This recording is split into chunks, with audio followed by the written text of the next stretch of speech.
Hello, my name is Amy Fripp, and I am a student currently pursuing a Master's of Science in Genealogical, Paleographic, and Heraldic Studies at the University of Strathclyde. Today I am going to speak about reconstructing a World War I soldier's final days when service records are not available. I will be using my great-grandfather as an example in my talk, Finding Godfrey, Rebuilding a World War I Soldier's Final Days. Before I begin, a warning. Please be advised that this presentation will discuss death and violence in World War I, which some people may find distressing and or upsetting. I will be turning my camera off for the rest of the presentation so that the information contained on each slide can be read clearly. First, an overview of who was Godfrey. Godfrey Arthur Dyke was my maternal great-grandfather, born the 28th of December 1891 in High Wycombe, Buckinghamshire, England, to Richard Alfred Dyke and Sarah Matthews. Census records from 1901 and 1911 show that he lived with his parents and 5 siblings in Maidenhead, Berkshire, and was a bootmaker by trade. He married my great-grandmother, Doris Mabel Mary Dykes, no relation, on the 2nd of December 1915 in Maidenhead, where his father, Richard Alfred, and sister, Lydia Sarah, acted as witnesses. Godfrey died in France during World War I's Battle of the Somme on the 14th of August 1916.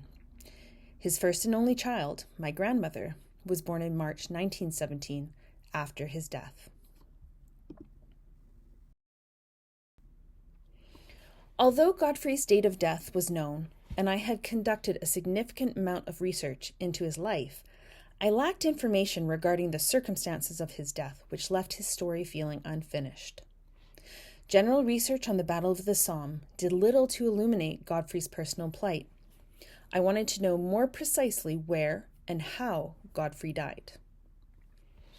Now, if you're lucky enough to find a soldier's service record, it can contain the individual's attestation for service and other documents containing personal details, postings during the war, a medical history that might include wounds and disabilities, medals, awards, and even correspondence. I was not so lucky and have not found a service record for Godfrey, which was presumably destroyed in a warehouse fire in 1940, along with roughly 2/3 of British World War I soldiers' service records. Other documents that could potentially reveal Godfrey's mindset during the war, such as a will or personal letters, have not been found. My solution was to turn to record sets held by the Commonwealth War Graves Commission, trench maps, and regimental war diaries. I won't discuss this slide in detail, but wanted to include it for anyone new to World War I military research. It's important to know as much as possible about a soldier's life before the war to correctly locate a person in military records. Many men bearing identical or near-identical names served in World War I, and initials were frequently used in place of given names. I would encourage you to look over this slide that mentions key sources and key information to identify if you are just starting your search for a World War I soldier.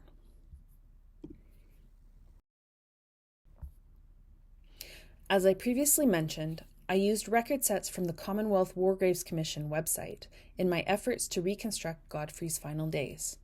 Their web address can be found on this slide. The CWGC's website is a fantastic source that contains much information about soldiers who died in combat. It has a flexible search facility for finding war dead in various conflicts and allows a user to search with many different criterion. Once a search has been run, users are able to download their results for personal use to a CSV file that can be analyzed in a spreadsheet application. I used this approach with Godfrey because he was recorded in the CWGC database as simply G. Dyke, service number 5601, in the Royal Berkshire Regiment's 4th Battalion. I wanted to be certain that this soldier was in fact Godfrey, since I had several instances of conflicting information in other documents. Godfrey has 2 service numbers ascribed to him, and he was most frequently attached to the 2nd of the 4th Royal Berkshire Regiment, but research had already shown that he could not have been with that battalion when he died. I posited that other men of the Royal Berkshire Regiment who died on the same day and were buried in the same cemetery as Godfrey likely fought in the same battle. I noticed a concentration of men from the 1st to the 4th Royal Berkshire Regiment who died on August 14th and were buried alongside Godfrey in Pozières British Military Cemetery, which ultimately suggests that Godfrey was likely attached to that battalion when he died.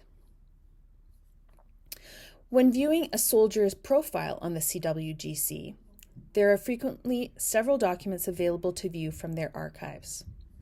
The most helpful document for identifying where World War I soldiers died is the Concentration of Graves Report, which is a detailed list of the exhumations and reburials of soldiers that occurred after the end of hostilities.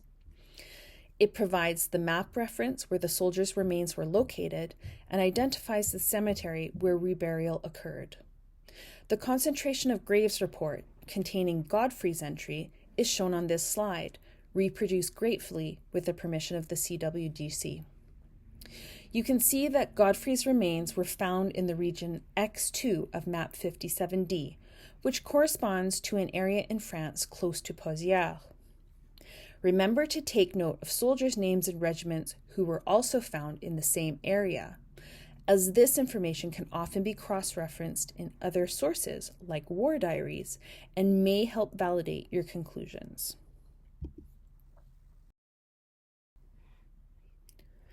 Having located the map coordinates of Godfrey's remains in documents from the Commonwealth War Graves Commission archives, I was then able to turn to trench maps to visualize a more precise location of where Godfrey actually died, which was north of Ovier-la-Boiselle and west of Pozières. As you can see on this slide, the black box encompasses the area of X2 on map 57D Southeast 4, which has trenches corrected to 19th of August 1916, a mere 5 days after Godfrey's death. This map has been reproduced from the National Library of Scotland under their Creative Commons license. Both the National Library of Scotland and McMaster University Library have excellent collections of World War I trench maps freely available to the public for personal use, and their web addresses can be found at the bottom of this slide.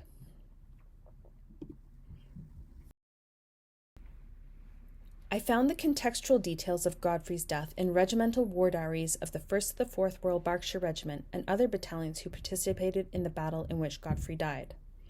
War diaries contain day-to-day movements of the troops, weather, battle reports, and even hand-drawn maps. The amount of detail contained within each regiment's war diary tends to vary based on the scribe.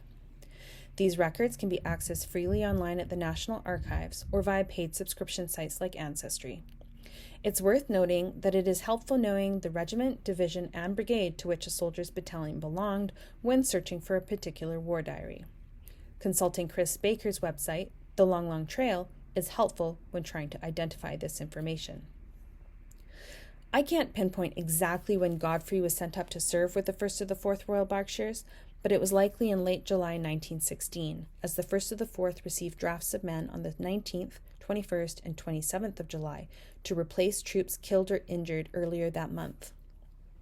War diaries show that the beginning of August 1916 was very hot and most days were filled with standard work, training, and marching.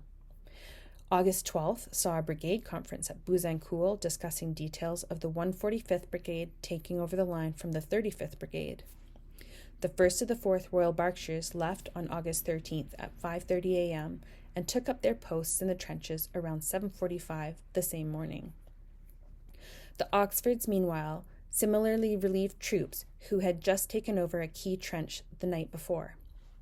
The Oxfords' war diary indicates that heavy shelling began almost as soon as they had completed their relief and intensified into the night of August 13th, resulting in significant casualties.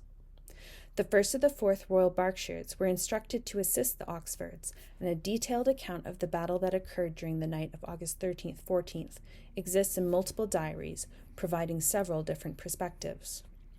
Ultimately, a series of miscommunications, delays, and arguably blunders resulted in C and D companies, as well as one platoon of A Company of the 1st of the 4th Royal Berkshires being sent over the top at the break of day without the advantage of an advanced artillery barrage. The 1st of the 4th Royal Berkshires suffered 140 casualties in that battle, with 28 men killed, 31 missing, and 81 wounded. Godfrey was officially recorded as missing in action after that battle, and it is in the vicinity that his body was located. There are many other record sets that can be helpful when rebuilding a soldier's final days, and I have named a few on this slide. The British Red Cross and Order of St. John Increase List is a collection comprised of transcriptions and not original documents, but the lists can be highly informative and contain information not found elsewhere. Electronic versions can be found on subscription sites Find My Past and Fold 3, and print versions can be purchased. Information contained within confirmed to me that Godfrey was in Platoon 11 of the 1st of the 4th Royal Berkshires C Company when he went missing. Casualty lists can be found in historical newspapers for the duration of the war, and the National Library of Scotland holds freely accessible weekly lists published between 1917 and 1919. Casualty lists can also be found on some paid subscription sites. Regimental histories and personal memoirs of the war can be found with a web search. Google Books, Archive.org, and Project Gutenberg are key sites to check. I located an account of the 1st of the 4th Royal Berkshire Regiment that added detail and opinions not included in official sources. The author, a historian and former captain of the 1st of the 4th Royal Berkshires, Charles R.M.F. Crutwell, described new recruits as ill-prepared and lacking in training. Finally, I would be remiss in not mentioning the paid subscription sites.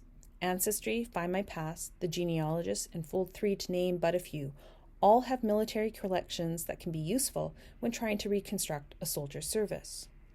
Each site tends to have collections that are unique, but there is also considerable overlap with major collections like medal rolls and service records. In summary, you can gain a great deal of insight into the lives of World War I soldiers even when their service records are not available. First, gather their basic information from sources like birth, marriage, and death records, censuses, medal cards, and other military records. If the soldier died, don't forget to check the Commonwealth War Graves Commission website and look at a concentration of graves report if one exists. Trench maps will allow you to plot location of battles and even a soldier's death. Regimental war diaries provide details of battles, day-to-day activities, and sometimes even maps. And finally, additional sources add depth and perspective to a soldier's story, even before and after a soldier's death. Thank you for listening to my presentation. If you have any questions or comments, I can be reached at the email address shown on this slide.